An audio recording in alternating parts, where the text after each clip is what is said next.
I want to bring your attention to an article that came to my attention by a YouTuber by the name of Super Sly 75, and I'm gonna put a link to his video on the bottom, and you guys go and check that video out and subscribe to that brother. But he spoke on this article: Tinder serial killer allegedly used dating app to assault and murder women. Now, he had asked a question on his video, and you're going to find out where he got that question from when I read this article to you. But the question he had asked was, people that are demon possessed or are allegedly demon possessed, what type of charges should they get if they're demon possessed? Because we know that people that are demon possessed are outside themselves. So are they really responsible for their actions? Just like if a person that's pleading insanity, would that person be responsible for their own actions, or would they try to get that person some help? Now, personally speaking, I would love to talk to this young man on here, and there was just certain things in this article that kind of stood out to me, okay, that make me think that there is a possibility that he might be under some type of demonic influence, okay? And I'll point that out as I read the article. Now, are there people out there that will pretend to have a mental illness or pretend to be demonically possessed, saying that they heard voices and voices spoke to them just to get out of a crime? Of course, there's people out there that play that game. But there's certain things that I would personally look for or notice if a person is demonically possessed. Now, to look at him, the only thing I can really see in his eyes from this video or from this photo is the fact that he just might have a lot of anger in him. And there's people that's walking around carrying a lot of anger, which you're in a way putting yourself in a dangerous position, because people that walk around with anger and resentment in your heart, you're in a position where you could become demonically influenced. You know, you're opening yourself up to a potential demonic possession, and that solely depends upon actions that you take in your life. Tarot cards, things of the black arts, and things of that nature, and you actually give permission to open yourself up to that. But when you carry around a lot of anger and resentment and curses in your heart, then you are now a prime candidate for a potential demonic possession. Okay, that's why in the Bible, and I know I watched a couple of videos like Tommy Sotomayor and Jesse Lee Peterson, and they talked a lot about carrying a lot of anger in your heart. In the Bible, it says, be angry, but sin not. And then it says, don't let the sun go down in your anger. And then there's another verse that says to get rid of anger and malice and things out of your heart. End result was, get that out of your heart. It's not good to go to bed angry because it begins to start cultivating, it begins to start growing inside of you, and it would end up growing into something that you really don't want. But to get on with this article, Tinder serial killer allegedly used dating apps to assault and murder women. It says, Tinder and plenty of fish have often allowed millennials. Now, I've spoken on the millennials. Millennials are different. It's a completely, totally different type of human beings.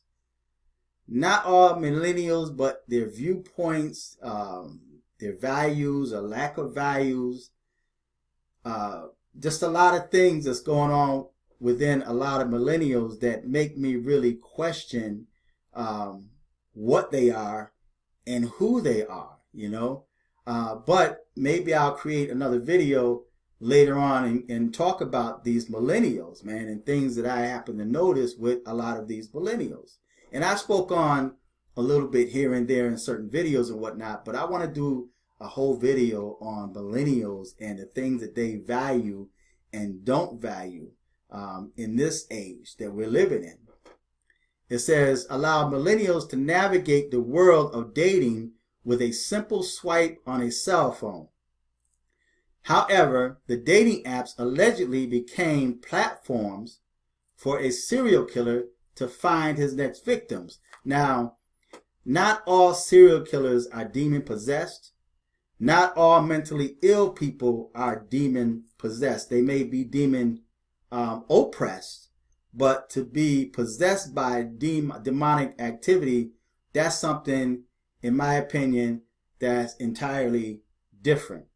It says, according to the New York Daily News, Danielle Drayton, 27, was able to impress women online, schedule a date with them, and would later assault and kill them.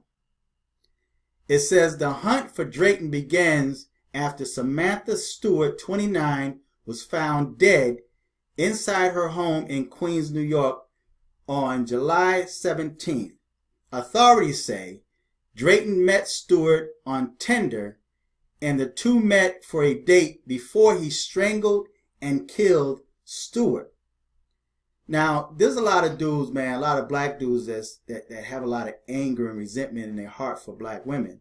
And they express that hate on social media, okay? So maybe something happened in this dude's life where he's carrying around a lot of that hate, or maybe he was influenced by a lot of these hate-mongering videos. But, again, I'm going to read on. Police collected DNA from the scene and connected it to a sexual assault that took place in Brooklyn, New York, a month prior. The victim in Brooklyn survived the attack and told authorities that she met Drayton on Tinder. It says Drayton fled to Los Angeles, California, where he continued to meet women on dating apps. He was eventually tracked by the New York, New Jersey Police Task Force. When Drayton was arrested at a hotel, he allegedly had raped a woman and was holding her captive in the hotel room. He met the woman while sharing a ride through Uberpool. Okay? Once in custody, he allegedly confessed to Stewart's murder and 7 other murders that took place. Now, this dude confessed to it. It's not like this dude came in and says, I'm not the one. And maybe he did it because he knew that they had evidence against him. That could be a factor in that as to why he pled to it, or he admitted it. Okay? Where was it?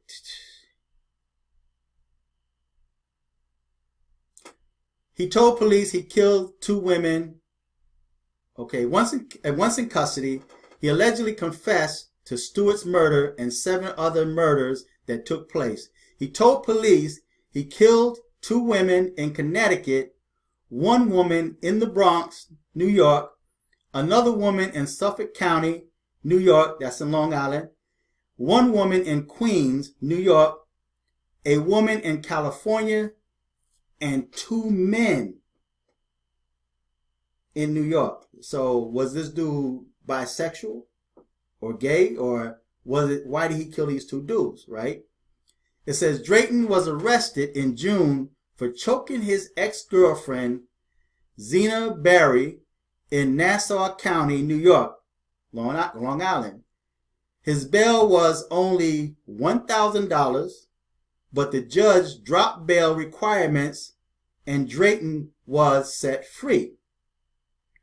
Barney told CBS Local that Drayton seemed like a cool guy who had an impressive vocabulary. She said he attempted to strangle her in her car until witnesses saved her life. Once he was released from jail, he continued to harass her and cut her tires with a knife. Drayton's sociopathic actions served as examples of why dating is not always easier when using an app to find love.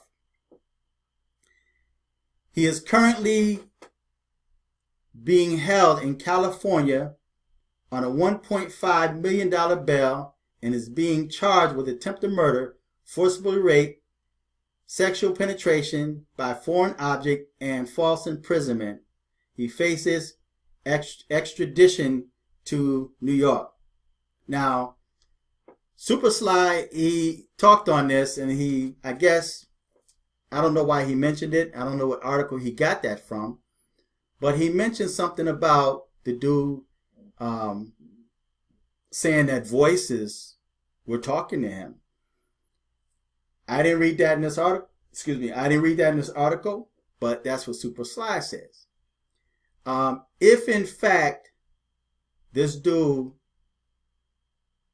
is being spoken to, because we hear of cases like where you have got people that go on serial killer and just said this voice talked to me and told me to like kill her, and then they want to plead insanity, when in reality it's a demonic possessed person.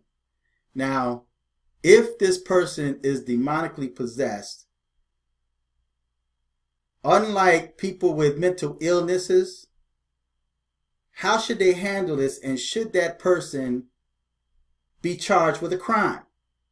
Because if someone is under demonic influence and voices are talking to them, telling them to kill people, you know how you can look at somebody, man, and you just out of nowhere, and I hear people say this all the time, where they can look at a person, don't know the person, and for whatever reason, they cannot stand that person. They hate that person. The person never did no harm to them. But they said they just resent, they despise, they cannot stand that person. And they express a lot of hate for an individual. And I'm sure to the point where some people think that they actually hear voices telling you to slap this person, choke this person, stab this person. Walking down the street, just shoot this person for no reason. Is that mental illness, or is that demonically possessed? When this person is hearing voices talking to them. Now, the psychological term would be schizophrenia, multiple personality disorders. In the spirit realm, when there's multiple personalities, that means that there's other spirits, meaning they're demonically possessed. So in the event that a person is possessed by the devil or by demons, should that person be charged, or should that person reap the same benefits as someone that has a mental illness? Or should a person that's demonically possessed receive different treatment than a person that's diagnosed with a mental illness? Now, Super Sly made a mention, and I don't know where he got that from. Maybe it was the article that he was reading. He mentioned that the person, first of all, the dude admitted to it. And Sly was saying that how this dude said that he, I guess, left the cologne or something, so that the police would have a way to track him, which means he wanted to be caught because these voices were talking to him, and he was saying that he didn't want anyone else to get hurt. Those are signs right there that the individual person, didn't want to do that. He's outside of himself. So if a person is demonically possessed, how should they handle that? Now, Sly also mentioned too that someplace where he was reading, I don't know where he got that from, but he said that they made mention that he did not have a history of mental illness. Well, when a person is demonically possessed, you're not going to really have a history of that. Unless, of course, it's something that gradually started taking root, and then the family recognized it and decided to have him talk to someone, right? But if that wasn't the case, like a lot of people that's walking around that's undiagnosed with mental illness, or a lot of demonically possessed people walking around, there's not going to be a history of it. There's not going to be a record of it. And because we're living in times now where people are so different, where millennials are so different, that we've accepted things that weren't normal at one time as normal now, and things that were normal at that time not normal now. Okay, so we're living in times when it's really difficult to identify a demonically possessed individual unless you have that spirit of discernment where you're able to discern that this person is being controlled by demonic activity. So you have to have the spirit of the Most High. You have to be able to discern demon possession.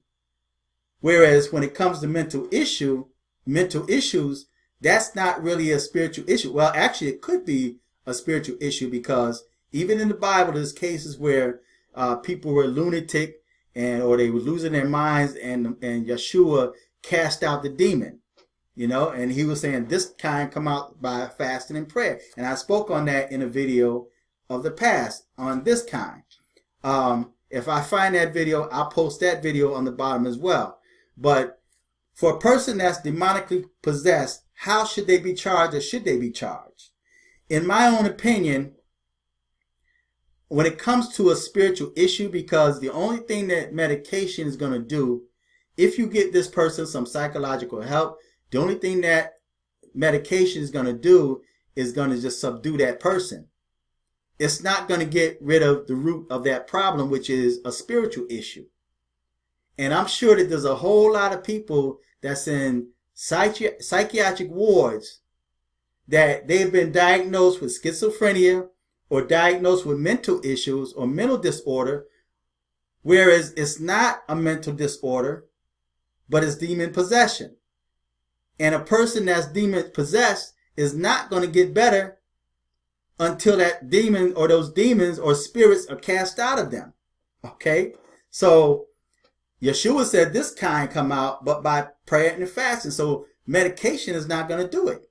Okay? They're just going to be locked away in a mental institution. And a lot of them are set free from mental institutions, because demons, which you have to understand about demonic spirits, is in most cases, demonic spirits are extremely intelligent, so the person may have no knowledge of killing a person and then cleaning up the body, right? They just clean it up. They know exactly what to do. It's almost like they sat down and they plot and plan to murder someone, and what they're going to do to clean up the mess so that they won't be tracked. A lot of that is not coming from that individual person, because you take somebody who have no knowledge of building a bomb, and all of a sudden it's like they building bombs, and it's so sophisticated that even the bomb squad is looking at this saying, we've never seen anything like this before. Where did they get this from? Well, that person could be under some type of demonic influence, especially if you have people saying a voice or voices are speaking to me, telling me to do things. And there's cases where people fortunately was able to get help when they start hearing these voices, because like I hear voices, so I don't like what I'm thinking, so I got to go get some help. All right. And they go get the help that they need, so, and a lot of those people, again, are locked away in mental institutions. There's a lot of people that's locked away in mental institutions, and they really don't belong there. They belong there for the safety of other people, but they're now trapped. They're trapped twice, because not only they're trapped with the demonic oppression and possession, and they have no control of themselves, but now they're trapped even more because they're medicated. So you have medication on top of the demon possession. That person is in hell 3 times, twice the amount of times. They're just ensnared, imprisoned in their own shell. And I think that's why you have people that they're so demonically possessed and oppressed and medicated that they just take their own life. They take their own life. And there's people that try to commit suicide and they can't do it. They can't die. You know, they stab themselves, they shoot themselves in the head, makes their problem worse, but they just cannot leave this earth because that spirit inside them or those demons are just too strong. All right. So check out Super Sly's video. Check out that video I made in the past about the this kind. And I just want to know from you guys, man, how should they handle people that are demon possessed? You know, should they treat them the same as someone that have a mental issue? Or, and they're looking at that as just their synapses aren't firing correctly, or they have an imbalance in their brain or something like that. Or would they call in a spiritual, say like a preacher, that have knowledge and that have the spirit of the Most High, and that have just through experience cast out demonic, you know, activity, cast out demons, you know? So they would need to bring a preacher in there, or maybe a priest, or somebody who's in that profession to deal with somebody that's demon possessed. I would love to talk to the young man. I would love to sit down and just talk to him to find out what's going on in his head, you know, to see if he is really demon possessed, like Super Sly mentioned that he could be, or allegedly he is. All right. So I'm gonna put a link to those 2 videos on the bottom. Check it out. Feedback. Tell me what you think. Tell me about this serial killer, man. And we're on the internet. You gotta watch your kids, your daughters, even your sons, man, that have free reign on the internet. That's underage. Watch them, man, because I'm telling you, there's predators out there, man. There's people out there that's doing their little rituals and their sacrifices, and they're bloodthirsty. And that's what I found that's awkward in a lot of millennials, where they're just straight up bloodthirsty, man. It's like they cheering for blood, you know, or the murder of someone. So you feedback and tell me what you think. Until next time. I'm fearless.